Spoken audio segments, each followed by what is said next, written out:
দেখছেন কলকাতা টিভি। অভিক্রচির সঙ্গে শুরু করছি সেরা 10। 27 বছর পর হারানো রাজত্ব পুনরুদ্ধার। দিল্লির বুকে আবারও ফুটল পদ্ম। দিল্লিবাসীর মন জয়ে ব্যর্থ আম আদমি পার্টি। এবারেও নির্বাচনে খাতা খুলতে ব্যর্থ কংগ্রেস। 2015 সাল থেকে পরপর 3 বার শূন্য নিয়েই ঘরে ফিরল হাত শিবির।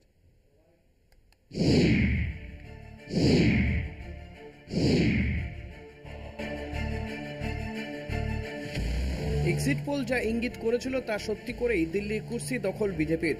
পদ্মের জয়ের আভাস পেয়েই রাজধানীতে উৎসবের আবহ। ঢাক ঢোল, কারা নাগারা বাজিয়ে নাচ, আতশবাজির খেলা। চলছে লাড্ডু বিলি। গেরুয়া আবিরে রঙিন রাজধানীর আকাশ।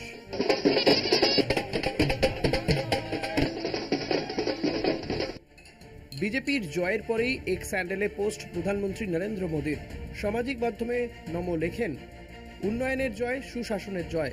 দিল্লির জনগণের সামগ্রিক মান উন্নতিতে কাজ করবে বিজেপি। বিকশিত ভারত গড়ে তোলার ক্ষেত্রে দিল্লির প্রধান ভূমিকা গ্রহণ করবে। অন্যদিকে মুখ পুড়েছে আপের। 2013 সাল থেকে দিল্লির বুকে রাজত্ব করছে কেজরির দল। পরপর 3 বার রাজধানীর মুখ্যমন্ত্রীও হয়েছে অরবিন্দ কেজরিওয়াল। কিন্তু আবগারি দুর্নীতি মামলায় জেল হওয়ার পর থেকেই দিল্লিবাসীর কাছে কেজরির গ্রহণযোগ্যতা কমেছে উল্লেখযোগ্যভাবে, যার প্রভাব পড়েছে ভোট ব্যাংকেও। নয়াদিল্লি কেন্দ্র থেকে 3000 ভোটে হারতে হয়েছে কেজরিওয়ালকে। দিল্লি বিধানসভা নির্বাচনে কেজরির পাশাপাশি মুখ পুড়েছে বহু হেভিওয়েট নেতার। জঙ্গপুরা আসনে 675 ভোটে হারতে হয়েছে মনীষ সিসোদিয়াকে। আপের সামগ্রিক ফলকে চিহ্নিত করেছে কেজরি মনীষের হার। তবে জিতে গিয়েছেন দিল্লির বিদায়ী মুখ্যমন্ত্রী অতিশী মার্লেনা। তৃতীয়বারও কংগ্রেসের ঝুলি খালি। 1998 থেকে 2009 সাল পর্যন্ত টানা 3টি বিধানসভা নির্বাচনে নিরঙ্কুশ সংখ্যাগরিষ্ঠতা নিয়ে ক্ষমতায় এসেছিল কংগ্রেস। পরে আপের জমানা শুরু হতেই ফিকে হয়েছে হাতের আধিপত্য। এবারের বিধানসভা নির্বাচনে ঘুরে দাঁড়াতে ব্যর্থ হাত শিবির। ফল প্রকাশের পর দেখা যায় আপ 43.61% ভোট পেয়েছে। বিজেপির সংগ্রহ 45.86%। অন্যদিকে কংগ্রেসের পক্ষে ভোট পড়েছে 6.39%। যদি কংগ্রেসের সঙ্গে আপের জোট হতো তাহলে দুপক্ষের সম্মিলিত ভোট হতো 50%। হেরে যেত বিজেপি। সরল পাটিগণিতের এই সরল অঙ্ক অবশ্য রাজনীতিতে খাটে না। কলকাতা টিভি। 3 দশকের খরা কাটিয়ে দিল্লিতে গেরুয়া ঝড়। ভোট গণনার শুরু থেকেই আক্রমণাত্মক ব্যাটিং পদ্ম শিবিরের। পদ্ম ঝড়ে সাফ আপ। দীর্ঘ 27 বছর পর দিল্লির মসনদে ভারতীয় জনতা পার্টি। উন্নয়নের এক নয়া ইতিহাসের সাক্ষী থাকবে দিল্লিবাসী, এমনটাই আশ্বাস বিজেপি নেতৃত্বের। বুথ ফেরত সমীক্ষা আগেই পদ্মের জয় নিশ্চিত করেছিল। দিল্লির বিধানসভা নির্বাচনে ফল প্রকাশের পর সেই ছবিটা আরও স্পষ্ট হল। একের পর এক আসনে ছক্কা হাঁকিয়ে রাজধানীর সিংহাসন দখল নিল বিজেপি।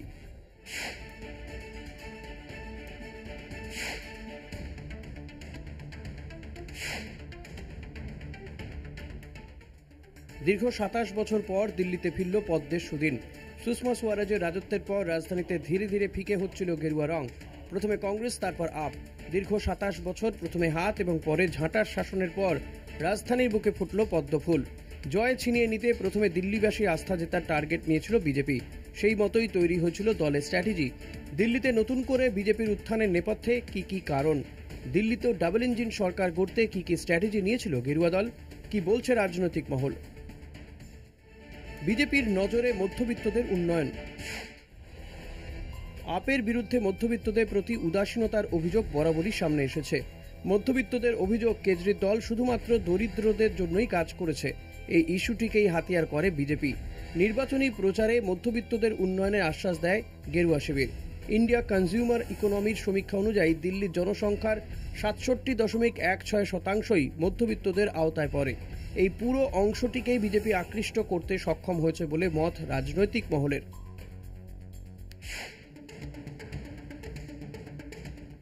বিজেপির সমস্ত নেতা নেত্রীর পাশাপাশি প্রধানমন্ত্রী নরেন্দ্র মোদী নিজে ঘোষণা করেন বিজেপি দিল্লির ক্ষমতায় আসার পরেও আপের চালু করা উন্নয়নমূলক স্কিমগুলি চালু থাকবে।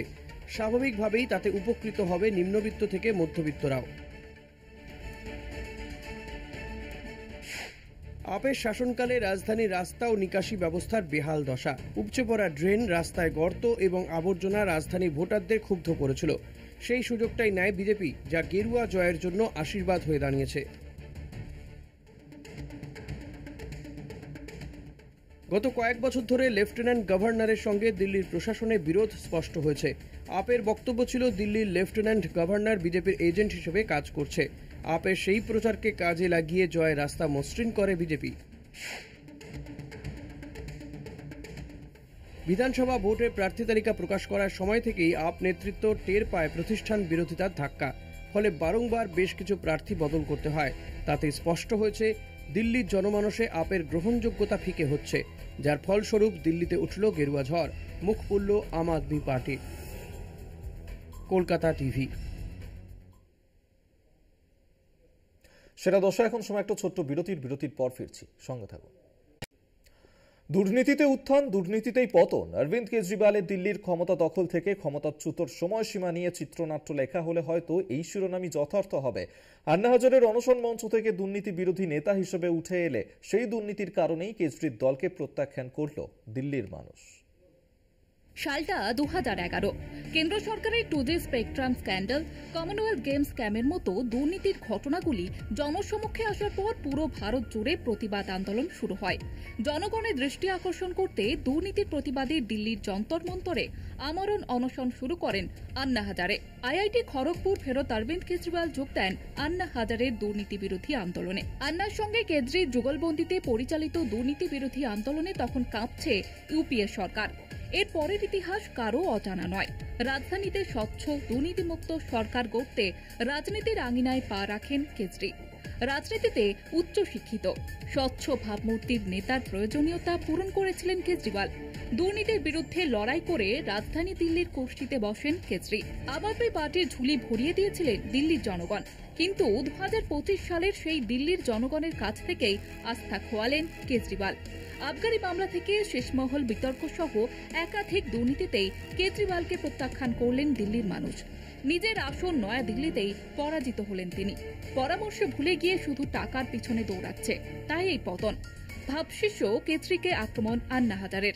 2024 সালের 21শে মার্চ আবগারি দুর্নীতি মামলায় গ্রেপ্তার হন কেজরিওয়াল। মুখ্যমন্ত্রীর পদে থাকাকালীন গ্রেপ্তার হওয়া প্রথম মুখ্যমন্ত্রী হন তিনি। গ্রেপ্তার হওয়ার পর কেজরির ঠাঁই হয় তিহার জেলে।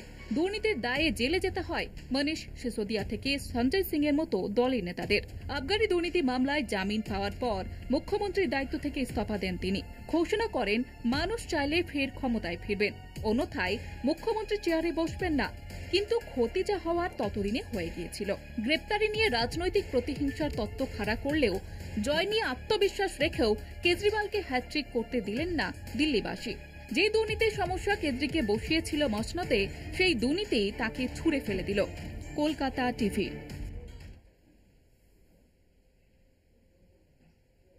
সেরা দশ এই পর্যন্তই। দেখতে থাকুন কলকাতা টিভি, রাত দিন 7 দিন।